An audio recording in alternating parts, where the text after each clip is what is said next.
September 1862 was a dramatic month in American history. The American Civil War was well into its second year, and the Confederate States of America was coming close to winning the conflict and establishing its independence.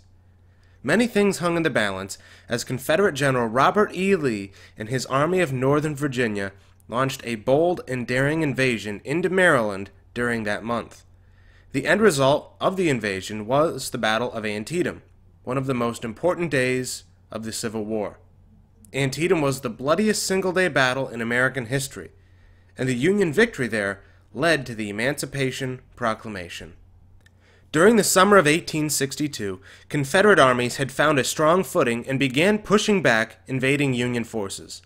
In Virginia, this push led to the Battle of Second Manassas, also known as Bull Run, in late August, a major Confederate victory that was one of the most impressive battles of the war for Lee and his army. Lee decided it was time to take the war to the enemy and launch an invasion of the North.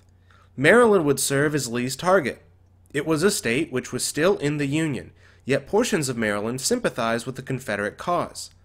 By September 6th, the Confederates were in Frederick, Maryland, and they soon split up to capture a Union garrison at Harper's Ferry.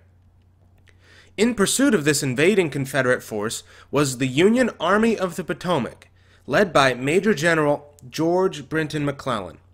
McClellan was loved by his men, but did not get along well with President Abraham Lincoln.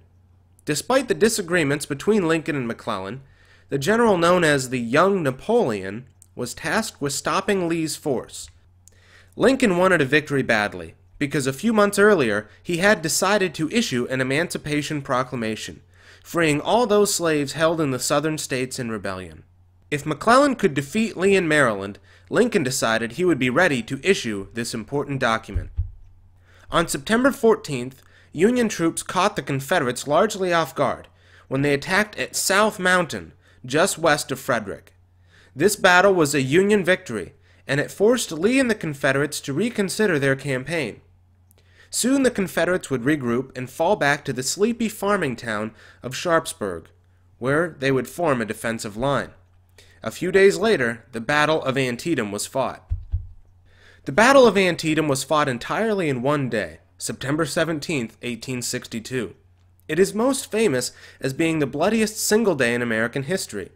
The fighting began very early in the morning that day, when Union soldiers started attacking the left flank of the Confederate Army. This part of the battle raged around a farmer's cornfield, and thus is simply known as the cornfield today. It was the bloodiest and most confusing part of the battle, with over 8,000 casualties in just a few hours. The fighting at Antietam also occurred around an old sunken farm road. Confederates holding the road used it to stop numerous waves of Union attackers before they were driven from the position. This road is known today as Bloody Lane. The fight for these locations was a part of the Union Army's attempt to crush the left flank of the Army of Northern Virginia. When the fighting for the northern half of the field began to die down in the early afternoon hours of September 17th, there were already over 17,000 casualties from these assaults alone. On the southern part of the battlefield, while Federals attacked the Confederate left flank, Union soldiers tried to cross over Antietam Creek to hit the Confederate right flank as well. This fighting centered on an old stone bridge that was later nicknamed after one of the Union generals fighting there, Ambrose Burnside. Today, Burnside Bridge is a popular attraction at Antietam. After Union forces took the bridge, they came close to breaking through Confederate lines, but were stopped by a last-moment Confederate counterattack. As the sun set that evening, the Battle of Antietam was over. Because of heavy losses at the battle, Lee's Confederate Army was forced to retreat back to Virginia on September 18th and 19th. The Confederate invasion of Maryland had been ended and the war would go on. For Abraham Lincoln, there was disappointment that the Confederates had not been destroyed. Lincoln would relieve George McClellan of command in November of 1862, replacing him with Ambrose Burnside. While Lee's army escaped to live and fight again another day, the Union victory at Antietam was not fleeting. It was the victory Abraham Lincoln had been waiting for to issue the Emancipation Proclamation. a preliminary version of which was issued 5 days after Antietam on September 22, 1862. By stopping the Confederate invasion of Maryland and leading to the Emancipation Proclamation, Antietam had a big impact on the Civil War. Clearly, Antietam was a battle with a wide-ranging impact on the course of the American Civil War, and the course of American history. Yet, Antietam is best known for its casualties and loss of life.